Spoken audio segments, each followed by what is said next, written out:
So thanks to Tamron too. We've got Ben and Jeff here from Tamron for putting this on and sharing this information with everybody.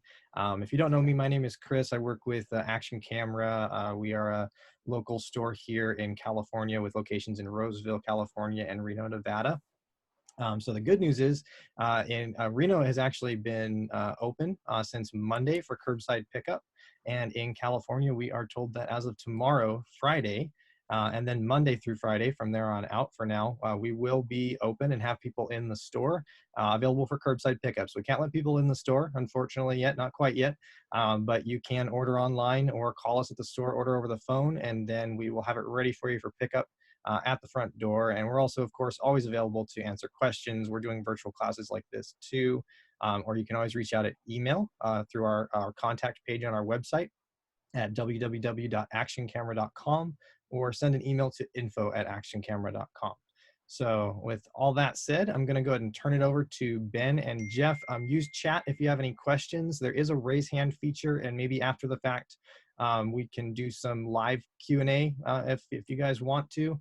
We can kind of curate that, and I can unmute you one at a time. So I'll turn it all over to them. I'm going to turn my video off and mute myself unless there's other questions, and take it away. Thanks, guys. Excellent. Thanks, Chris. Yeah, so a little off of what Chris had said. Obviously, really glad to hear that Action's able to open that Roseville store for curbside pickup because you are all attending this webinar.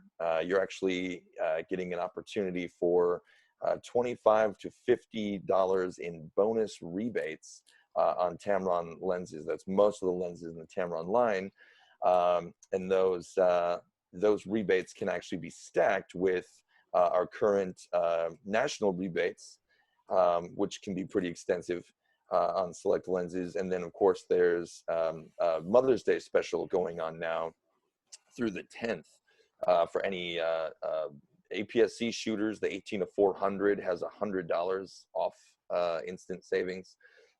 Again, that is, in addition to the bonus rebate that you would get by calling into the store. So anybody interested in picking up any Tamron lenses, 18 to 400, the ever popular 2875 and 1728s for the Sony FE system. If you don't have those lenses yet, $50 off each on each one of those. So that's the Mother's Day special. Again, further discounts of those bonus rebates. So if you have any other questions about that, just call into the store. Like Chris was saying, they'll be there. If we have anybody tuning in from the Reno area, from the Reno store, they will also be following suit. So that being said, thank you all for coming and joining. This is it's great that we are able to still kind of put these class opportunities together while all being safe and responsible and hopefully effective. So today we have Jeff Allen with us doing a little tips and tricks and class on landscape photography. And Jeff has been at this for forever and a day, you might say, Jeff. At least. And so he's got plenty of tips, lots of wisdom. He himself is a incredible photographer. So as Chris said, the chat room is open. I will also be in the chat area with Chris, answering any questions there that anybody has. If there's a question that it can answer, we will just take note of that, and we'll put it to Jeff at the end when we do a quick Q&A. But yeah, that being said, let me hand things over now to Jeff Allen, who joins us all the way from Colorado. And thanks, Jeff. Well, thanks, Ben. I appreciate the kind words there. And as both Chris and Ben mentioned, we'll be doing some Q&A at the end of our presentation today. But if you run into any further questions that you might need an answer for, check up over my shoulder here. I'm available on all of the popular social media as Tamron Tech Jeff. So if you need to drop me a direct message, or if you just want to follow my antics on the interwebs there, I post things occasionally, usually a photo or something inspirational about photography. So things there to look for, and I hope you join me there as well. Anyway, without further ado, we're getting in here, so I will get started and share my screen. Ben, you can just verify that the correct one comes up again when I hit play here. And I hope you're all seeing just my my single title slide. We do indeed. You got a 10-4 in there, Jeff. All right. Yeah, 10-4, good buddy. And again, welcome. And also, I want to pass along my thanks to Action Camera in Roseville and Reno for hosting our event today. I'm a big believer in shopping locally whenever you can, and you've got two great camera stores on both sides of the mountains there to shop at with very knowledgeable staff. They have great photo finishing expertise as well. And I'll just, before we get truly into the presentation, I'll also say, take your favorite photos and make prints. Prints don't have an off switch, unlike your mobile device or your computer. Prints tend not to crash. They don't fail. Hard drives crash and fail. Storage medium changes over time. So don't rely on the ability of your kids or your grandkids to be able in 20 or 30 or 50 or 100 years to be able to retrieve data off of a hard drive that you left behind. Of your favorite photos, please take that extra time, even if they're just 4x6 inch photos that you put in a photo album. Of your best pictures, make prints. Someday, maybe after we've all gone to that great dark room of the sky, people will be appreciative of the fact that because you made prints, they have a better understanding of what life was like in the early 21st century here. So we'll get started. Today we're going to talk about the beauty of the landscape. When we get out with our cameras, the first thing that we need to be able to do is control the camera. It's a dumb instrument. It has to take your input in order to give you the results that you're expecting. So I'm going to talk about some of the controls of the camera, how they work, what they mean to you, and I'll also tell you from the get-go here, you want to, your camera should be as comfortable, using your camera should be as comfortable as getting in the car and driving. Everything in the car is second nature. You get in, you put the key in the ignition, or if you have a really new car, maybe you just push the start button and you get in and you go, you put it in gear, you adjust the radio, you adjust the climate control, I hope you use your turn indicators. And those sorts of things, because you do it so repetitively, again, just becomes second nature. Take your camera out and get familiar with it. Play with it even when you're just, sitting on the recliner this evening, watching Tiger King for the third time, or whatever your jam is.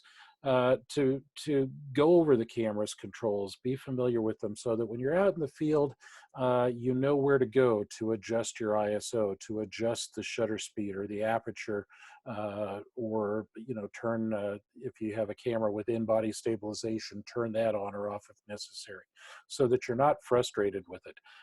This shot is a great example of that. Not necessarily more of an action shot than a landscape shot, although the landscape is certainly part of the shot. When we went out to Tahoe with one of our colleagues who actually used to be a ski and snowboard instructor there, we set up on a slope and had a number of his friends come make passes off of the ski jump for photo lessons that we were creating. And the first thing we had to know was what exposure were we going to use. So we did some experimentation. We knew that we needed a high shutter speed of at least 1,000th of a second, so we dialed that in. We set the camera actually in this situation to manual exposure. We knew we needed to carry depth of field all the way through the scene from near foreground out to infinity. So we stopped the lens down to f/16. We were using a wide angle portion of the 24-70 at 24 millimeters. So we knew we had plenty of depth of field with the wide angle lens there. And of course, landscape, most of my images are going to be with wide angle or short normal lenses. But again, telephoto lenses can make for fantastic landscape photos, but you do have to remember that depth of field is greatly diminished and distances are compressed with telephotos. So you'll see some examples of that throughout the presentation, but just bear in mind that again, knowledge of your camera is going to make for a smoother experience. So we discovered that, again, not a lot of clouds in the sky. The exposure was going to stay pretty constant the whole day. So we came up with an ISO of 800 with these exposure settings to get the correct exposure. Now, had we been using aperture or shutter priority or auto ISO, we probably would have also had to dial in some exposure compensation. And I'll talk more about that too. But again, with a manual exposure, we already had everything set before the first border came by and took the jump. So again, planning, preparation, and knowledge of your gear. When we, especially for those of you who might be newer photographers, there are a lot of controls on the camera. You probably have a control dial similar to what you see in this slide.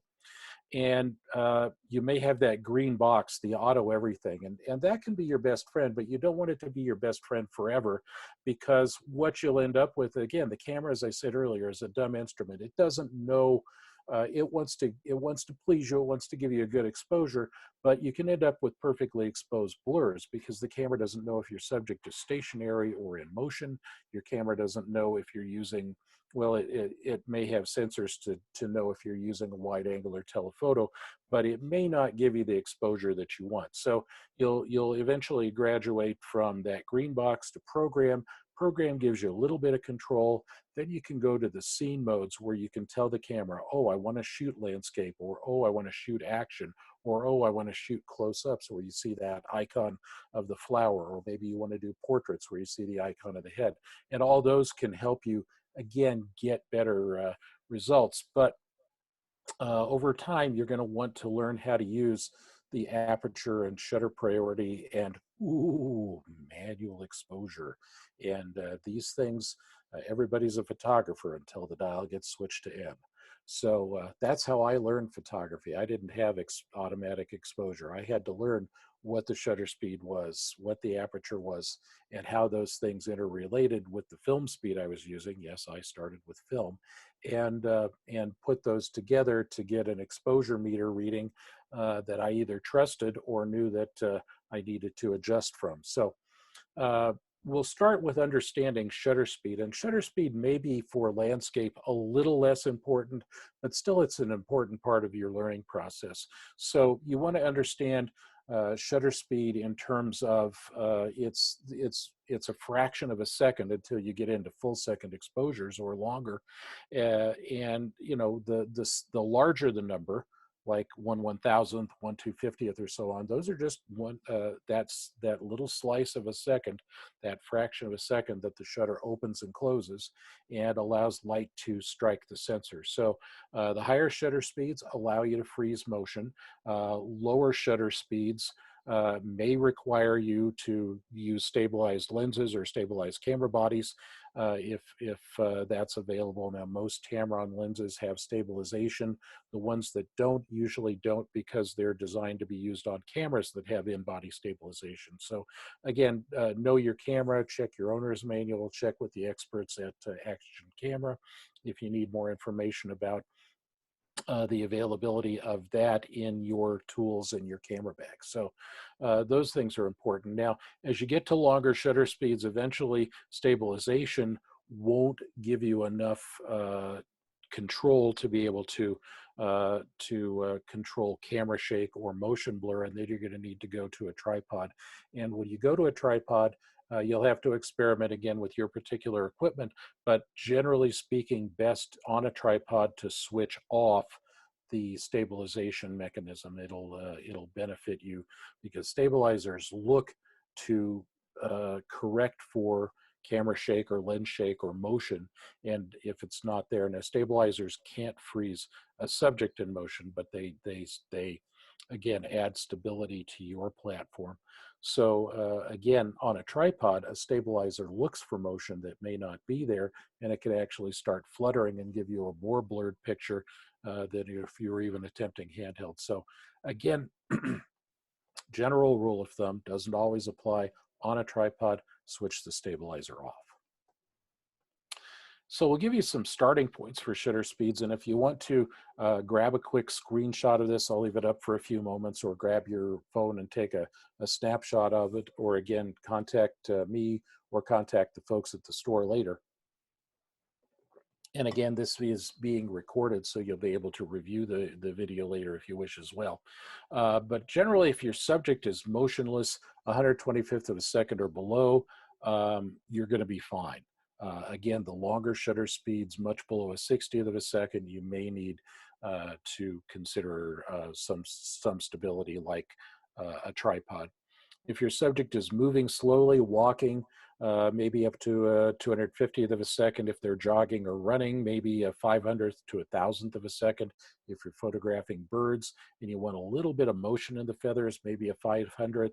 When you get up over above 1000th of a second, even in bird photography, the feather motion is frozen. So that's a benefit. And if you're shooting jets and air shows, a lot of states around the country yesterday had their local Air National Guard do flyovers. I participated in that, and on my again on my social pages, you can see the image that I caught of the Colorado Air National Guard flying in front of the Front Range of the Rocky Mountains, and that required a high shutter speed. So again, it just depends on what you're photographing. The image that you see here was shot at about 14,000 feet near or almost 14,000 feet near the top of Mount Evans in Colorado. One beautiful late afternoon. Where the sun was going down and giving me some cloud color that I was able to pick up in the reflection of the water in the foreground. And again, I was laying down on the ground with a tripod, and this was a 15th of a second shot. So low ISO of 200, f11. So again, with that wide angle lens, I was able to carry depth of field from near foreground out to infinity. So I've talked a lot about apertures and depth of field. We'll cover that briefly. Here it's a little counterintuitive. Again, if you're new to photography, the small numbers represent the large apertures, the higher volume of light that that comes through the lens and hits your imaging sensor. It does two things for you. Using a larger aperture lens like f4, f2.8, f1.4, if the lens is that fast, gives you the ability to have higher shutter speed, of course, and lower ISO, because again, that larger volume of light coming through. The downside to large aperture, and especially in a landscape photography situation, is that you may run into not having enough in focus. As we stop down or go to those smaller apertures or the larger numbers, more comes in focus with any lens you own.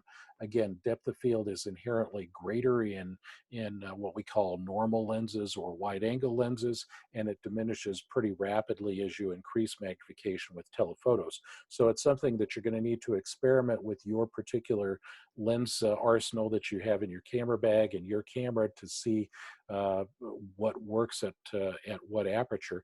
And this is one of those learning experience things. I encourage you to take your cameras and lenses out in the field, even if it's just the backyard or a neighborhood park, and experiment with different apertures. Review on your screen or come home and look at them on a bigger monitor on your computer, and see at what focal length and at what aperture how much you're going to be able to carry in focus from foreground to background. Here's kind of another interesting example. Again, not necessarily a landscape, but in this flower example, again, with a large aperture, a wide aperture of f2.8, we focused on the flower and it's perfectly sharp and in focus and everything is lovely. And as we stop down to f5.6, you start to see a little bit of distraction in the background, which becomes more apparent at f11, f16, f22 if your lens stops down that far. And all of a sudden, we realized from reviewing that we're going to need to go to a larger aperture to isolate the subject so that that annoying background isn't in focus and isn't taking the viewer's eye away from your intended subject. And that's important to remember. Again, small apertures are going to be more inclusive, but sometimes you don't need that inclusion. So again, a good here's a good first lesson from the class, first assignment. Go out and experiment with your shutter speeds and your apertures. Next assignment, learn how ISO works. Again, here, the lower number, the less sensitive your camera's imaging sensor is to light. Now, your imaging sensors are electronically adjustable, and this is what ISO is all about. The term is International Standards Organization, so that there's a standard that every manufacturer works with, so that if you're using an external light meter or doing other calibrations, again, when you say I was shooting at ISO 100, it's understood that ISO 100 would be the same pretty much for everyone.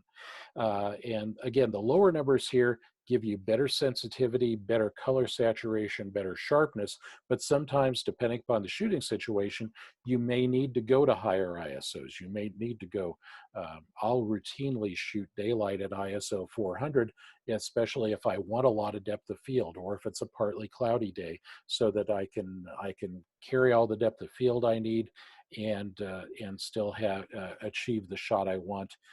In terms of a high enough or long enough shutter speed. Maybe I'll drop to lower ISOs if I want to blur water in a waterfall, for instance. But sometimes if you're doing night sky photography, and again, here's our starting points in a night sky landscape photo. The Milky Way this time of year in North America is coming up and showing itself. Now, we just had a full moon last night, and it will be nearly full again tonight. So not always the best time to get out and do night sky. But again, you've got a couple of weeks during the month where the moon comes up later, sets very early, so that you can get out and get great night sky photos if you want to. There's a little rule of thumb that I'll throw out at you for if you want pinpoints of light, like you see in my shot of the Milky Way here, shot in northeastern Colorado. And that's neither here nor there. You're going to see the Milky Way anywhere on a clear night. But the rule of thumb is, for whatever focal length of lens you're using, divide that focal length into 500, and that'll give you the number of seconds that you can expose before the motion of the Earth causes the stars to go from pinpoint to having star trails or motion blur. So with this 15 millimeter focal length that I was using, I did the math and I could get 30.333 seconds, or so. I made a 30-second exposure here at f4 at ISO 3200, and that gave me those nice pinpoints of light. Initially, as you see in the bottom, there's what appear to be car headlights, and that's exactly what it was. Somebody drove through that the campground I was at midnight, driving around looking for the loo, as it were.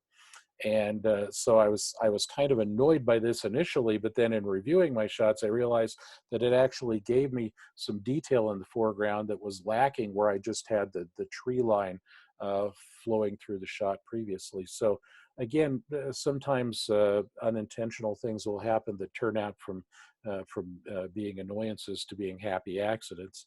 And another cool trick for night sky or for landscape, if you have things in the foreground, take a good LED flashlight and expose it for a few seconds of the exposure. Getting back to that focal length and the math, again, if you had a 50 millimeter lens, you could only expose for 10 seconds before the motion of the Earth would cause star blurs. So wide angle lenses are, again, especially good tools for night sky shooting. And again, the higher the ISO, the greater the camera sensitivity is to light. And again, it's a situation where I would encourage you to play with your camera to see how high an ISO you can go with before you start to see too much noise or too much grain in your images.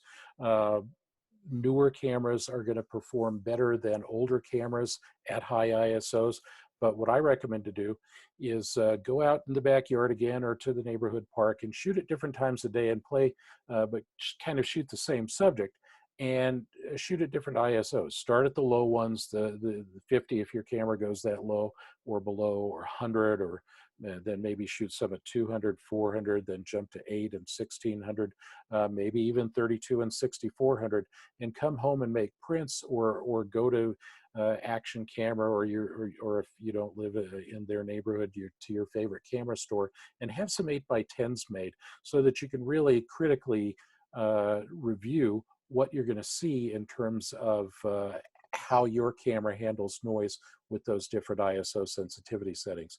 And that way you'll know, again, in the field, okay, my camera can still do great even all the way up to ISO 6400, or maybe it can only do well up to 1600, but you'll know in advance and you'll know what to expect for your next low light shooting situation. And I will say, whenever possible, use the lowest ISO to get the best results in your photos. Pardon me, a little sip of tea there. Now we'll talk just a few composition basics. Composition, I think, is important to know some of the basics in your landscape photography, because a well-composed photo will make your photos more interesting. The viewer is going to watch it and linger longer, view longer your photo. So if possible, take the good old rule of thirds, and it's simply place a strong subject about a third of the way in from the left or right hand side, and from the top or the bottom in a perfect situation, maybe have multiple things at those, approximate 1/3 intersections, and it just makes for a stronger composition. So here down in Zion's National Park, the Watchman, kind of an iconic view, looking kind of toward the southeast at sunset, and we can see that we put that that very strong point right near that 1/3 intersection. There's also some nice diagonal geometry happening there, which makes for a bonus in my world in a composition. But then you come up with this image, and some camera viewfinders and view screens actually do have that grid that you can turn on or off. Check your owner's manual or check your body maker's website or tutorial pages on their. You can find YouTube tutorials from your camera body maker on almost every topic and for almost every model in the product line, or for groups of models where the controls are all the same. But if your camera has that grid screen capability to turn on in the viewfinder or on the view screen, I recommend doing it. I use it on my cameras all the time. Back in the film days, I actually bought an etched focusing screen that could be replaced in my camera, that had those 1/3 marks just etched very lightly on the glass, so that I could have those visual cues just to remind me, even as an experienced photographer, it's never a bad thing to have that. Here's another example again, and we have that kind of diagonal line going through the frame there. So not a real strong rule of thirds application here, but what you have is that nice geometric 1/3 of the frame roughly, that shows again a beautiful shot, and again not a strong rule of thirds, but you have a leading line, and you have that nice break between the highlight and the shadow area that the viewer's eye again is drawn into, and that's what you want to do. Leading lines can also be important. This is my colleague Andre out at the Wave, and also another thing about this is the camera wasn't held horizontal or vertical. The camera was actually held at an angle. This wasn't one of my photos. My colleagues Ken and Andre made they got lucky because they only allow about 10 people a day into this area. It's very ecologically sensitive, and they just don't want it being pounded down by foot traffic. And they got lucky. They got their day pass and were able to hike out. And it's a rigorous hike. It's a long hike. But when they got there, Ken kind of sat down and was adjusting his camera. Andre showed up there, and Ken saw the opportunity to shoot Andre at an angle And when I first saw this shot, when we were putting presentation together, I thought, did Andre take a skateboard out there with him? That's just whack. But that's just his shadow. But again, a little optical illusion there. So use leading lines to bring the viewer's eye to the center or to the intended main portion of your subject. And again, he's kind of in that rule of thirds area too, approximately, and it doesn't have to be precisely, but approximately a third of the way in. Another kind of object or device that I like to use is use different objects out in the field to frame in your subject. I'll use fences, or in this case, we used this Civil War era cannon in New Orleans up on the berm that separates the river from the French Quarter, and shot through toward the cathedral there at Jackson Square. And again, framing devices like this can be very powerful to again draw the viewer's eye right to where you want it to, and just add some interest to the shot. So there's a few composition tips that that I hope you can take out into the field with you. Now we'll get into the meat and potatoes. What lens do I want to use? Now, again, I'm with Tamron, so the lens examples I'm going to use are all Tamron lenses. You may have different brands of lenses already in your camera bag that you're perfectly happy with, and that's great, but they're probably going to be similar focal lengths to what I'm talking about. So again, you don't have to view this as a Tamron commercial. I'm just talking about what I'm used to using on a regular basis. So Tamron has 3 designations for our lenses. The DI designation means digitally integrated or digitally optimized, and all of our lenses are and have been for many, many years now. But what that DI designation also means is that it's a lens for full frame cameras. DI2 is for the APS-C or crop sensor cameras, and then DI3 is our kind of blanket designation for lenses for mirrorless cameras. And I suspect down the road, as we start making more lenses for mirrorless cameras with different brands, we'll have to, you know, optimize that designation for different brands of cameras too. But here's a DI lens, and DI lenses can also be used on any camera that has a crop sensor, or even a much smaller sensor if you have an adapter for it, be it a direct fit from the body maker's lens mount. You know, Nikon fits Nikon, Canon fits Canon, Sony fits Sony, and so on. But again, a full frame lens will fit on pretty much any crop sensor camera, or on almost any camera that you can adapt it to. And there are just a plethora of adapters out there to put even different brands of lenses on different cameras, although you generally start to lose control of the lens or control of the camera in terms of exposure when you start putting different brands on together. They fit, but they may not fully function. So bear that in mind if you're thinking about using brand X on brand Y. It may fit via an adapter, but it may not be fully functional. And one more example there of the DI2. And then, of course, DI3 we have, again, for mirrorless cameras. Now, the majority of the Tamron mirrorless mount lenses are for the Sony FE mount, or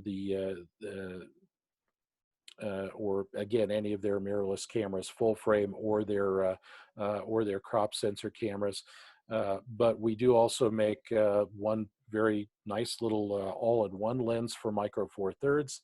And as time goes by and the industry is kind of shifting more toward mirrorless, we will probably eventually have lenses to fit most or all of the popular brands, provided there's enough market share there for the engineers to say, take it to the board of directors and say, we think we could sell enough lenses in this mount because we're a publicly traded company. That's kind of where it's all about. So as market share grows from different brands, you'll probably see more lenses in different mounts from Tamron. Again, that's my speculation. That's not at my pay grade. So I'm hoping that does happen, but I'm confident it will. Now, as we move out into the field and start putting different lenses on the camera, changing lenses, you know, focal length and is going to change your field of view and your perspective. What you see with through the lens viewfinders, be they optical or electronic, is what you get. So here's a simple example. One of our most popular lenses is the 18 to 400 millimeter, and it's designed again for crop sensor. It's a DI2. And probably most of you have, because they're more affordable, you have a crop sensor camera. So it's a very popular lens. And just with the twist of the wrist out in Monument Valley, you can go from that shot on the left to the shot on the right. And nothing is cropped further in post. That's what we saw through the lens that day. Again, just a basic Sunny 16 rule here. We were at ISO 200, f16 at 100th of a second. Now, truth in advertising, there was a circular polarizer on the lens. And what a polarizer will do is increase color saturation, make the sky and the clouds more prominent. The clouds will stand out better against the sky. The sky will get darker, and it works best at a right angle to the sun. So think if you're using a polarizer, you're going to get the best results if the sun is kind of over your shoulder. It won't work nearly as well at your back or if you're shooting directly into the light. But a polarizer for a landscape photographer is a really handy tool. So if you don't own one, again, talk to the folks at Action Camera and they can make recommendations. They probably have a number of different price points and quality levels of polarizers so that you can get the one that's going to fit your needs and your lenses best. Now, this is a situation where I bought the biggest polarizer for the lenses that I owned at the time, and I just use stepping adapters so I don't have to buy 4 or 5 different polarizers because, again, the good ones, I have a $400 polarizer. Don't tell anybody. It's ridiculously expensive, and polarizers from a lot of other manufacturers have gotten better. So if I had to replace it, I might not spend that much the second time around. But it again, it's my livelihood, and it did the job for me for many, many, many years. And again, the good tool, don't you're investing a lot in your camera and your lenses. Don't scrimp on the accessories. The better accessories are going to perform better and last longer. Same with tripods too. So again, here's that 18 millimeter shot kind of on a full screen, and here's the 400 millimeter shot in the full screen. So just that twist of a wrist can change your viewpoint that much. Now, if you have fixed focal length lenses, you're obviously going to have to change your physical distance if you want to fill up the frame more or increase the field of view. So that's one of the big appeals of having a zoom lens. And just going through the range, this is the 15 to 30 millimeter lens at 15 millimeters. And again at 30 millimeters. And again, even with just that doubling the magnification, essentially, you've completely changed the look of the scene, going from wide to less wide in the case of a wide angle zoom like this. No polarizer was used on this. But we again set up for that great, beautiful reflection of the very still water in the foreground, and as well as a little bit of motion in the stream on camera left there. So keep those things in mind when you're looking at your compositions for, again, making the most pleasing look. And I tend to use zooms at their extremes, either the short end or the long end. But again, don't be afraid to stop in the middle of your zoom. Also, again, don't be afraid to use a telephoto lens for landscape. It magnifies and compresses distances, obviously, and you could put something that's relatively near you, like these hoodoos out in the desert, coming up out of the ground, and then you still are able to see the mountains many, many miles away that are still prominent in the scene. So sometimes it's something as simple as just changing up your lens a little bit and zooming in, or putting on a telephoto lens if it's a fixed lens, can create a completely different look. And taking that to the extreme in Tamron's line, we make a 150 to 600 millimeter lens that will incredibly compress distance. Obviously, you want to be careful if you're shooting with the sun in your viewfinder. I often, if I'm shooting the sun, will use the electronic viewfinder rather than an optical viewfinder, just to avoid doing any potential damage to my vision. Wide angle lenses, if you have the sun in your shot, you need to be even more careful. But also you want to shoot at a fairly high shutter speed with the sun in the frame, because it can burn holes in your shutter if you're not careful. So take some precautions. And again, there are all kinds of tutorials all over the internet about shooting with the sun in your frame and what to expect.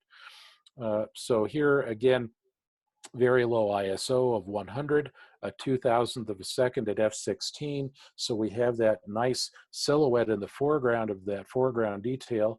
The sun is going to still be way overexposed, but you get that bright glowing orb kind of hidden a little bit behind the afternoon clouds. And there was some color in the sky again because it was getting towards sunset. So again, a lot of things intersected to give a really cool shot with a telephoto lens. So don't, obviously size and weight and space can be an issue, but take the telephotos along on your landscape outings, and they completely change the look of a photo, and again, worth experimenting with. Now, your point of view is also going to change with your perspective. Sometimes it's as simple as not always looking at the world from your normal standing height. Most of us are 4, 5, 6 feet tall. Sometimes you want to get down on the ground, or maybe climb up on something a little higher to get a different perch, get a different view of the world. Maybe sometimes even something as simple as taking a few steps to the left or the right can completely change the scene. So when you get out in the field, you want to work the scene, and you'll see a lot of examples of working the scene and changing your field of view simply by making a few steps left or right, or getting a little lower, getting a little higher. I often carry gardener's knee pads with me, and I'll even carry sometimes a small tarp if I think I'm going to have a situation where I'm going to need to actually lay down on the ground and kind of spread out. So again, just a few steps one way or the other with this particular set of geographic features, and you get a completely different look. A little higher, a little lower, a little further to the left, a little further to the right. Only a few moments or a few minutes had elapsed between all of these various shots. Again, late afternoon, the sun had just gone down. These were all at a tripod at ISO 16, or I'm sorry, at ISO 400, f/16, and from left to right, a 30th of a second, a 15th of a second, and a 30th of a second, just as the light values changed. So again, just simply by moving around and changing your perspective slightly, taking a few steps. Here's another great example of this at the Washington Monument. Again, early morning, late afternoon can be some of your best times for doing landscape photography. That hour before or after sunrise, and an hour or two before or after sunset.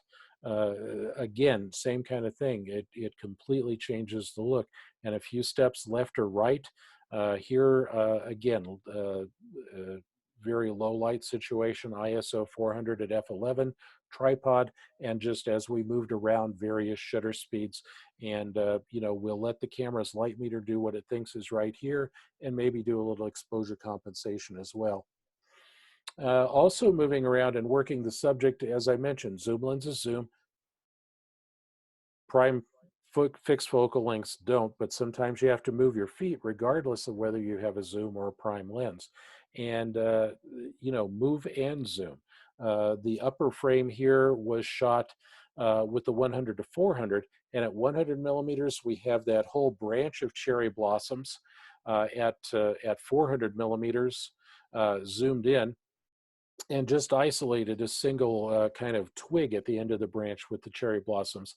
That color shift you see in the background is a result of a lot of cherry blossoms on trees in the background that are just completely out of focus, but they added kind of the there were so many blossoms on the trees that they added that pink color cast to the shot. So that can be something that you need to be aware of.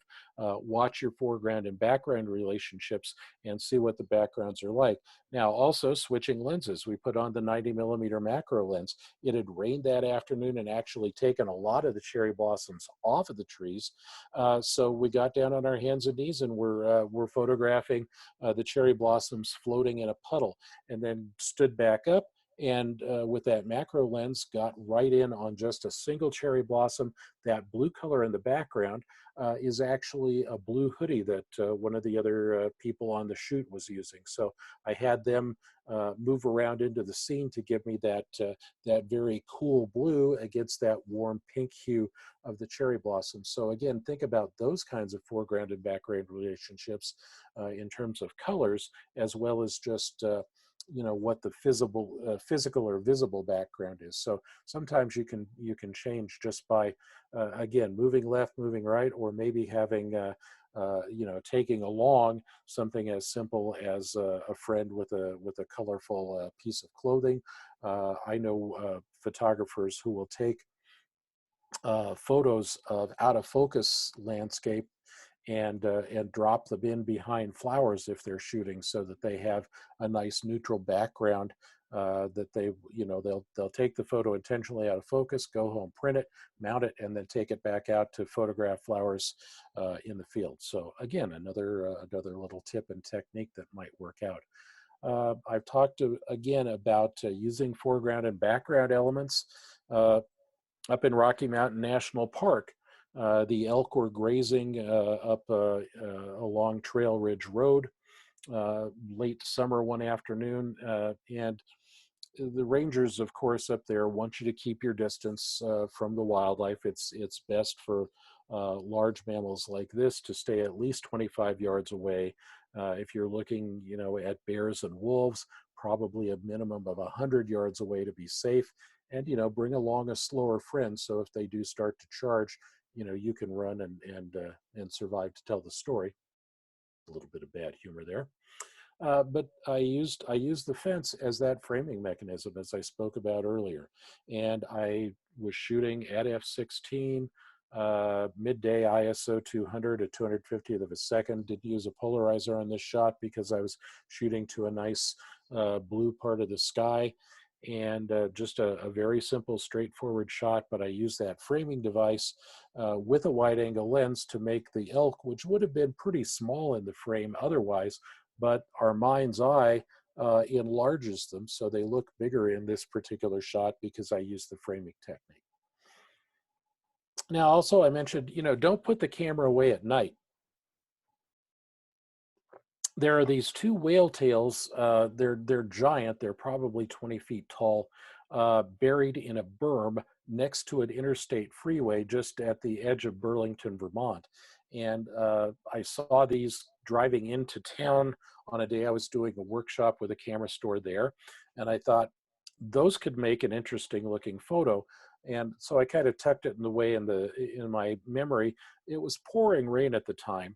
And we ended up, because of the rainstorm, having to cancel part of the workshop. We did the classroom session, but we couldn't do a sunset workshop at a nearby lake simply because it was still too wet out and we weren't going to get any rain colors. But we licked our wounds and went back to the hotel. And my colleague that was with me there called me a couple of hours later and said, "Hey, have you looked outside?" And I hadn't. And he said, "Take a peek out your window." The storm had moved on. The sky was completely clear. There was a little bit of ground fog. So we Google mapped this thing because we were on the opposite side of town, hopped in a car, drove over, kind of trudged through a park, found there's a walking path around it, and set up for some night sky shots. Again, it was late summer, so we're able to get, even in a city light situation where you have a lot of light pollution, we're able to get a little bit of the visible Milky Way. Now, obviously, if you can get away from city lights, the Milky Way is going to be much more bright and bold in your shot. And the 28 to 75 was a brand new lens. I had just gotten it at that point. So I was curious about doing night sky with it. And again, I had to limit my exposure to around 20 seconds because I was at a longer focal length than like with my 15 to 30. Because it was right next to the freeway, you can see that little streak of light down right at the lower edge of the frame. That was actually a car going by with those blue headlights on the freeway, and the little red streak was taillights of a car going the other direction. So I got lucky here. I got the blue headlights illuminating part of the scene, and into the background, it was actually the blue kept reflecting off of the fog long after the vehicle had driven past. But I got this kind of unique, surreal kind of look to the shot. And again, just a simple matter of keeping the camera at the ready, and don't be afraid to venture out even maybe hours after you had thought about putting the camera away. When I'm traveling, I always try and keep the camera nearby in the car on the front seat if I'm by myself, or easily available on the back seat, so that if I find something cool, I can stop and shoot it. Now, my original intention was to photograph these the next morning, but when we found we had the night sky opportunity, that was we jumped on it. Now, you also want to think about constructing elements within an image.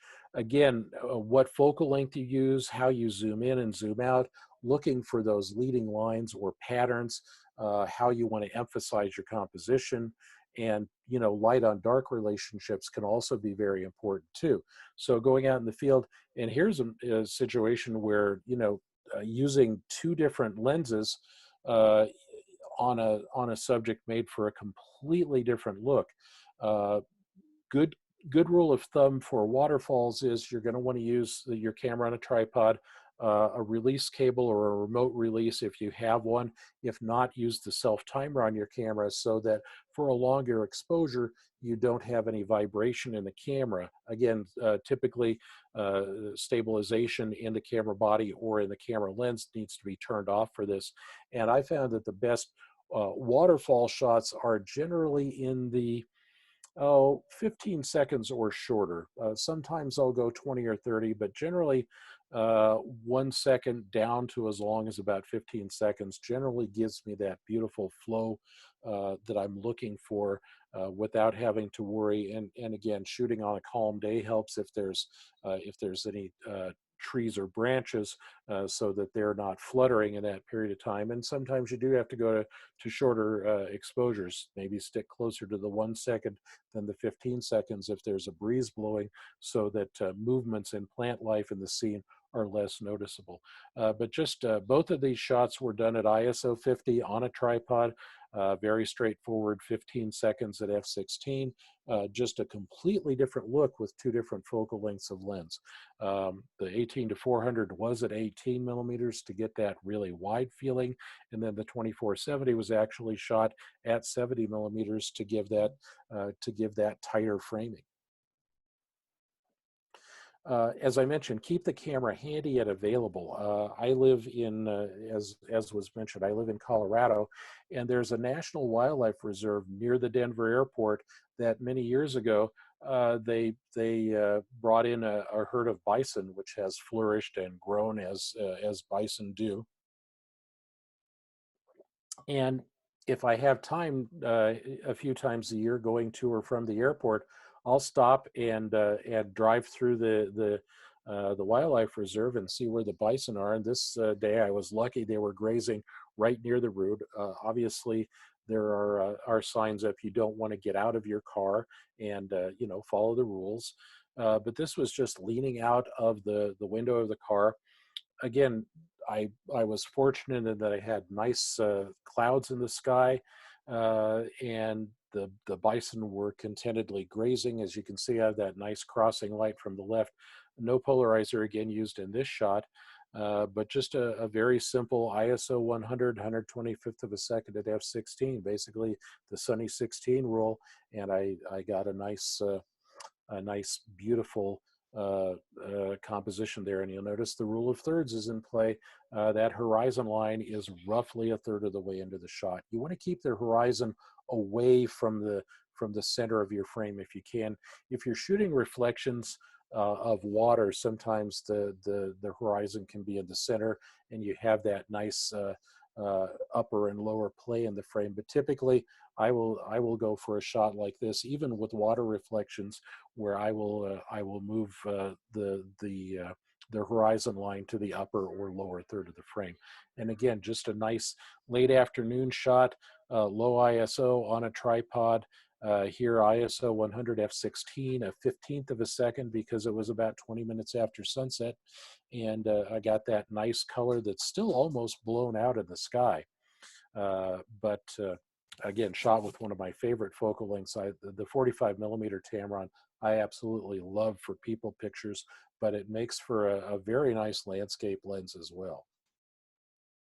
So then you want to get out and you want to look for the great light.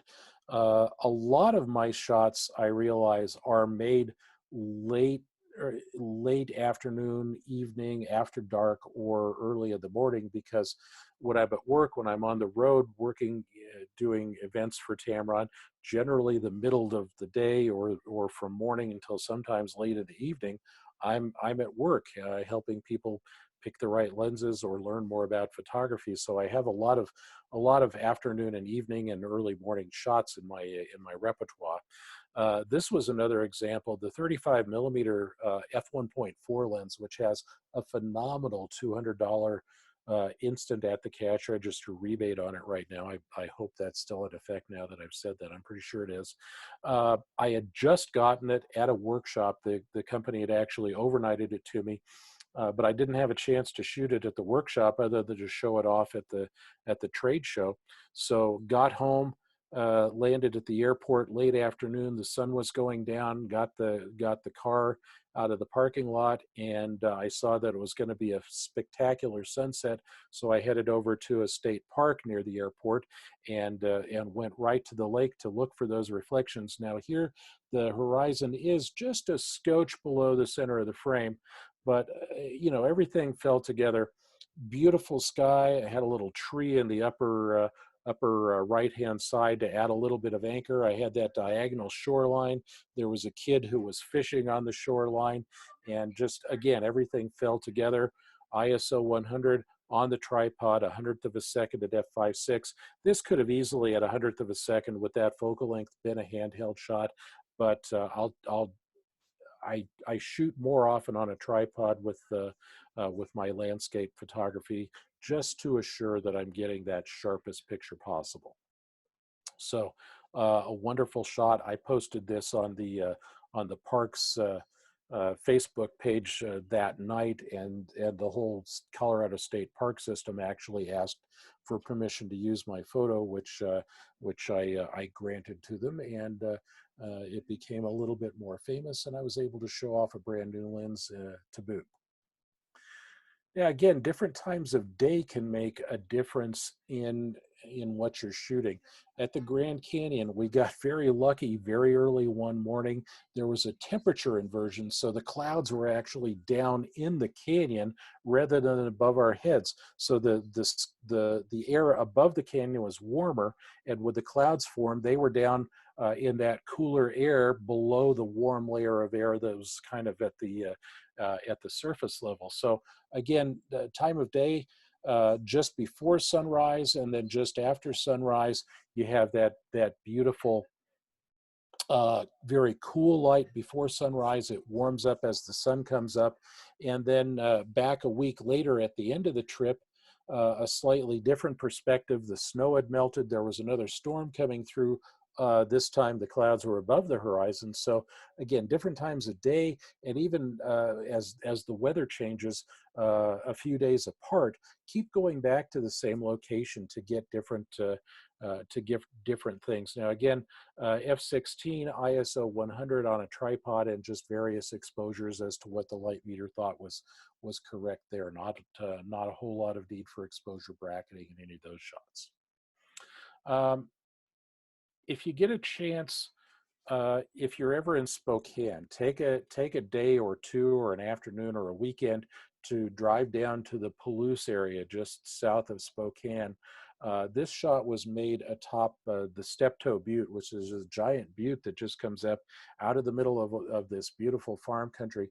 I don't know what it is about the light there, but the light is just magical. I had gone to Spokane last fall for a photography convention, and a rep from one of the other companies called me up and said, "Hey, or when are you getting in?" And I said, "Oh, like Monday afternoon about 2." And he said, "Well, I get in about or maybe I got in at 1 and he got in at 2. He said, "Let's grab a bite and run down to the Palouse and do some photography." And I said, "I'm with you." So we met up and drove down. And again, we got lucky with fantastic clouds in the sky that day.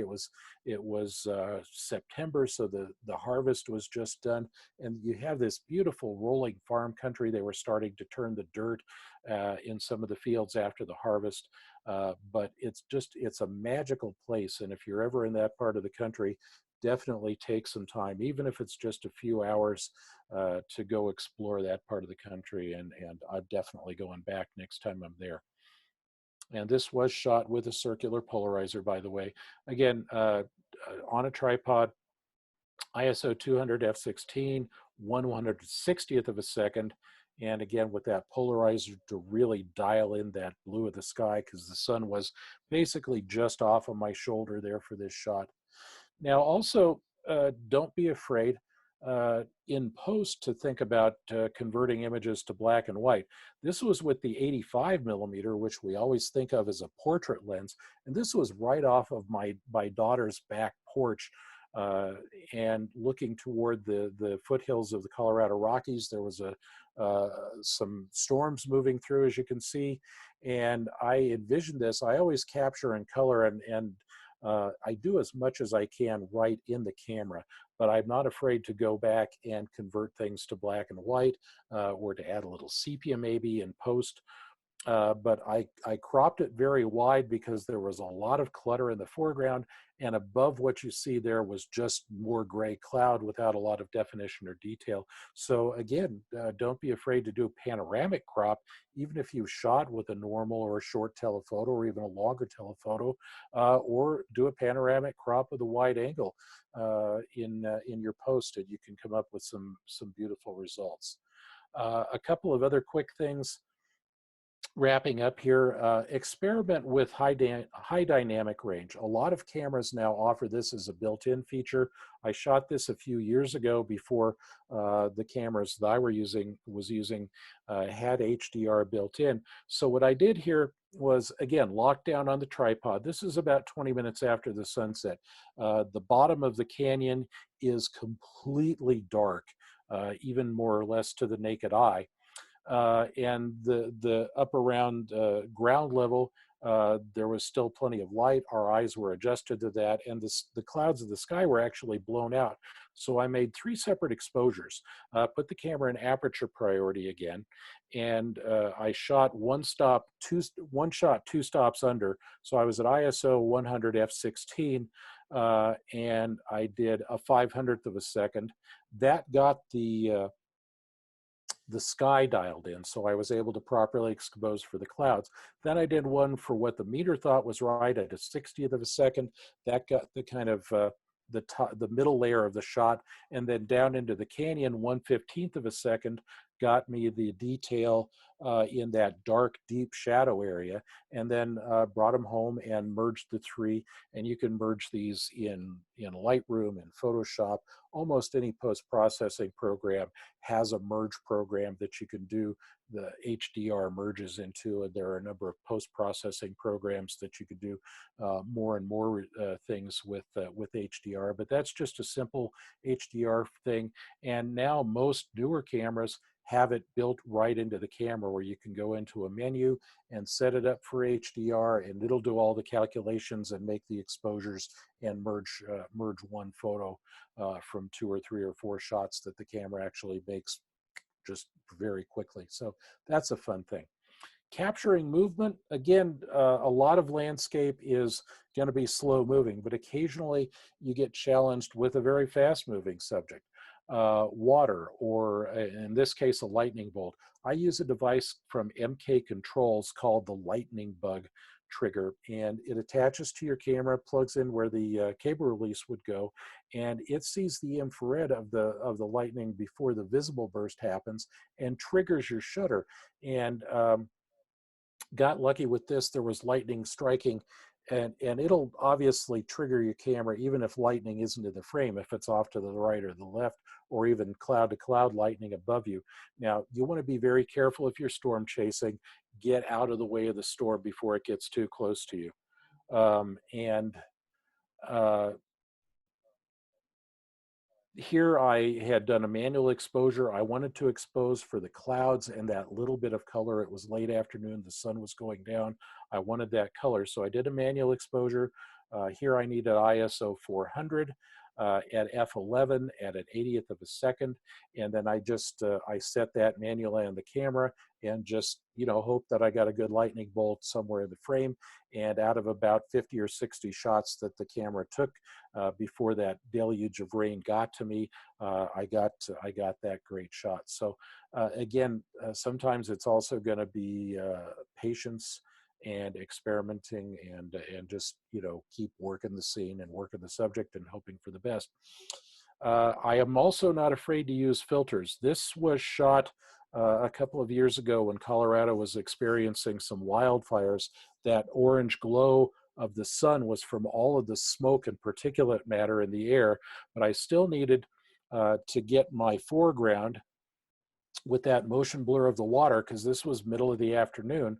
I used a 10-stop neutral density filter. My basic exposure was ISO 100 at 125th of a second at f16. And after I put the 10-stop neutral density on, I was able to get to 8 seconds. And then I also put a graduated neutral density into that upper left-hand corner to further darken the sky. That was another 3 stops of density. So the final exposure ended up being 15 seconds at f16 at ISO 100. To get that beautiful flow. I could see the reflection of the sun off of the water just visibly, but I knew it was really going to look cool with that motion blur of the long exposure. So we'll close up here. This was shot by my colleague, Ken Hubbard.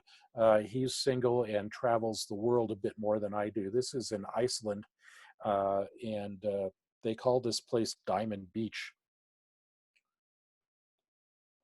Pardon me, needed to sit there. And this is just, again, a very straightforward shot, very early in the morning before the sun had come up. So you get that beautiful color in an almost cloudless sky, but that beautiful flow of the water for 5 seconds at f16 at ISO 100. And again, not one of mine, and I want to give due credit because it's just such a phenomenally beautiful photo. So we'll open it up to questions. Again, I want to thank our hosts at Action Camera for hosting us today. And if you're tempted, they've got the not only the national rebates, but some of those bonus rebates that are just for attendees of our event today. So you need to mention that when you call into the store or go by to see the folks there. And again, I'm Tamron Tech Jeff. I want to thank you for joining me. And I'll hand it back over to Chris and Ben here. Great, thanks, Jeff. Thank you. Here I thought we were going to get some excellent points on landscape photography, and that was far more than just a few points, even a handful of points.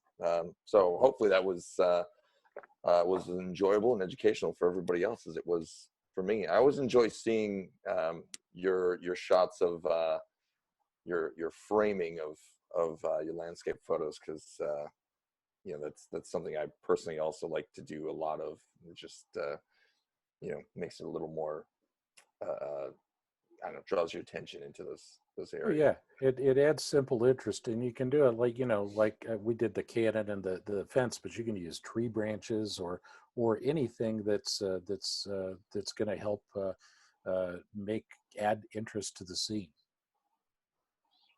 So a couple questions over here in the chat section. I wanted to bring up. We got David's asking, where can you get one of the lightning bug attachments that you had mentioned? Chris, I don't know if you carry these because I use one again from MK Controls is the name of the company. Hmm. M like in Mary, K like in Kilo, and they do sell through some camera stores, although they mostly sell direct just because they're so small. They don't really have a distribution network set up. And I know there are a number of different companies, because I've had this for several years, that make even more sophisticated triggers now that Action Camera might be carrying. Chris, you can address that. Yeah, unfortunately, we don't really have any lightning triggers at this time. So Okay. if you have any sources for that, go for it. And then, of course, you can always shoot if you can time it. If you can hold the shutter open long enough, you probably have some tips on that. And he talked Yeah. about too. But Yeah, yeah, nighttime is no problem. You can just chase the storm, and if I'm doing nighttime lightning shots, it's just simply a matter of, again, be safe, but set the camera up on a tripod and just, a typical night exposure. I'll do like 30-second exposures, and again, hope that lightning happens in my frame. Just like with low ISO, I'll usually go with ISO 100 and set maybe f5.6 or f8 for a true nighttime lightning chase. That's again simple, straightforward, kind of the same things you would do for fireworks, for instance. right. But these triggers for the daylight shots have been just a total mind blower for me, because I didn't used to chase lightning, at least in the daytime. I do chase storms, but generally looking for, tornadoes or wall clouds or things like that happening. So it opens it up for me to do other things and be closer to home, and not get pounded by hailstorms if you're a serious storm chaser. Yeah, for sure. That'd be a really handy tool. That'd be a fun. Those are really, really fun shots. I really loved Thank you. the pictures that you're showing. That's really, really good work. That was very fun to see. We had another question here from Linda too. She said, "What telephoto lenses are available from Tamron for the Sony A6500?" Funny you should ask. If you want direct fit, this lens I'm holding in my hand is currently made of unobtainium. This is our new 70 to 180 millimeter telephoto. We hope, all things COVID related being equal, to be able to begin delivering these in limited quantities to dealers. We hope later this month. So we don't have a long telephoto yet, but this little unicorn, if I can get it there in front of me so that it doesn't block out with my virtual background, is going to be shipping, we hope, soon. And I got my hands on an early release. And Action actually does have a couple pieces coming for them. So if you're lucky, you'll maybe be one of the first to get some of those copies. But it's gonna be it's like the 2875 when that came out. I think it was almost 2 whole years of kind of scrapping and fighting to get a copy of that lens. It was wildly popular. We've So learned from that and upped factory capacity too. we did, but we should definitely expect, the first waves of allocations for the lens are going to be, it's definitely the best thing to do is to call Action, have them put your name on a list that they have for it, and then that's, as they come in, you'll get the next ones. But it's going to be wildly popular. It's going to be a great lens. I've also had a sample and been able to shoot with it, and it's fantastic. And to kind of go off a little bit of something Jeff said, so 70 to 180, that's the longest for the Sony system that has been announced or that it's coming out. But we do have again, all things COVID pending, because who knows. We do have, are slated for a few more lens releases later this year. So, stay tuned for that. Definitely some more exciting stuff coming from Tamron. And also short term, if Tamron does have the 150 to 600, depending upon what camera system you came from to your Sony, you could use a number of adapters to put Canon or Nikon mount lenses onto your Sony. Action carries a lot of those. And, you may have an existing lens in your camera bag right now that at least temporarily, with the investment in an adapter, could get a long lens onto your Sony for the near term.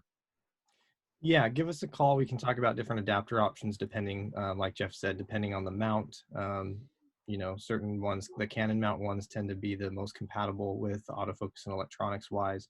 But yeah, give us a call at the store. We can talk about that. And also if you want to talk about the 70 to 180 that's coming out, those have been really popular direct to Sony E-mount lenses. So I see this being just as popular, if not more so. I'm not at the computer right now where I can see if we have any pre-orders on it yet. I'm sure we have. I think we did have a few already. So yeah, you want to make sure that you get on that list. That will help with allocations and make sure we get you one if you're interested. Yeah, and again, we're likely to have a wait list situation for the foreseeable future, and it's unfortunate, but even without COVID, I mean, uh, wait lists are always going to happen for hot new products, regardless of the brand. We're just fortunate enough to have something that we are pretty certain already is going to be a home run. So get on the list, and you'll get it sooner than later, we hope. Yeah, for sure. And then somebody was asking about compatibility for the Nikon Z. I thought I'd let you tackle that one. Yeah, at the moment, I said that most of our current mirrorless lenses are Sony mount. I would suspect that as that mount grows, that we will eventually have lenses for it. In the short term, if you were a previous Nikon owner, most all of the Tamron lenses work phenomenally well with the FTZ adapter. You may have to do a firmware update, depending upon the age of your lens.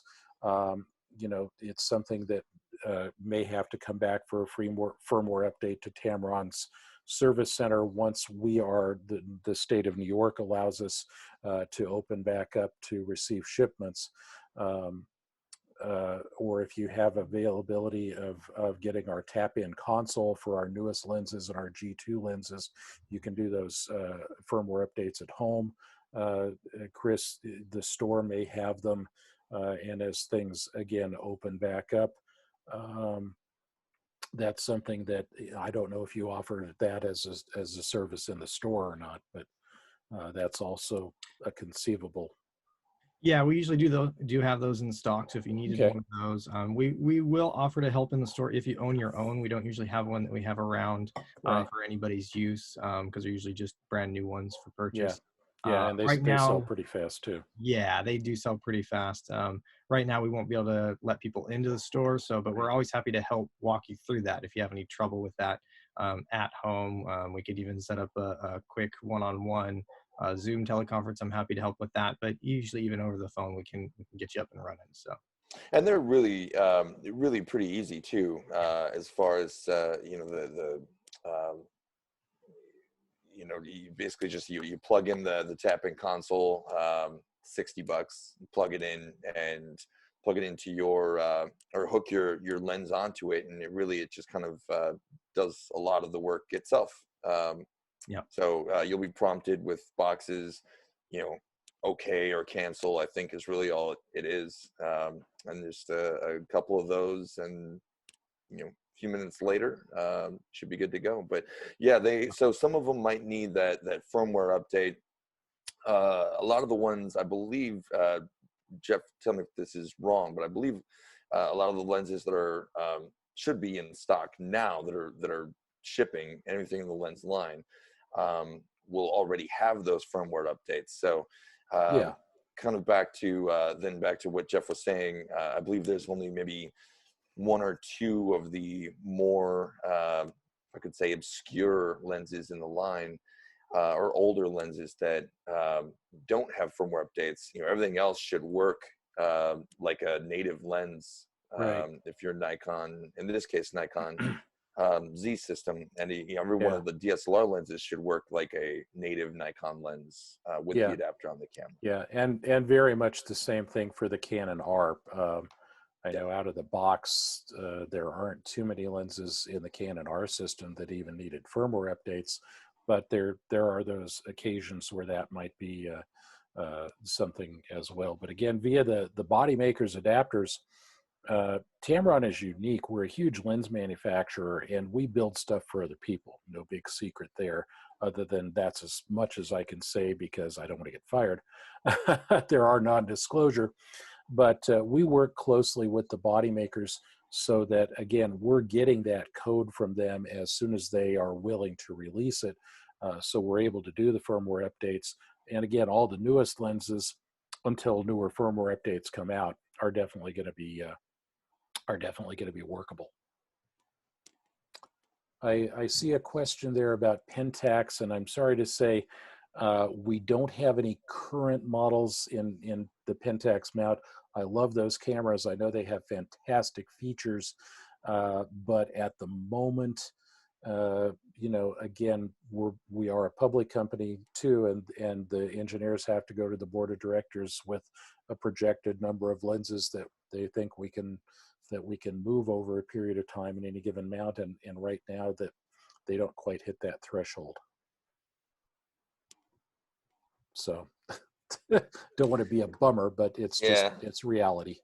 We get it, that question fairly often, but that is the case that it's just not it's on par, I'd say, with a lot of people who are still like Sony A shooters, the Sony DSLR system. It used to be that a lot of people and manufacturers would make lenses for Canon, Nikon, and Sony DSLR, but I think the Sony realm has switched over to the mirrorless system. So yeah, and even Sony has pretty much stopped making their traditional DSLR mount lenses. Right. Yeah. So it's just evolution, and unfortunately, there's still a number of great lenses out there that you can find. Some case even still new in the box. Tamron until recently did make Pentax mount, so there are new in the box lenses, and you can certainly find some great bargains in lenses used for Pentax mount too. So Cool. Any other questions, anybody? Before we and I'll just touch again because there was a question about rebates. So that is the best thing to do would be to call Action. They can tell you specifically on certain lens or type of lens you might be looking for, what you could be looking at for savings. But like Jeff said, there's upwards of $100, $200 in national rebates. And then bonus rebates are 25 to 50. So you could be looking at anywhere between, 100 to 25, 250, probably on some of these lenses, depending on what you're looking for. And then that Mother's Day special with the $50 rebates on the 2875 and 1728. Those typically don't, get rebates on them ever. Because of the popularity of those lenses. So if you're a Sony shooter and you don't own, especially the 2875, which was the #1 selling lens in the world last year, wasn't it, Jeff? Was the year before? Last year it was the most popular lens on the planet in terms of just raw numbers.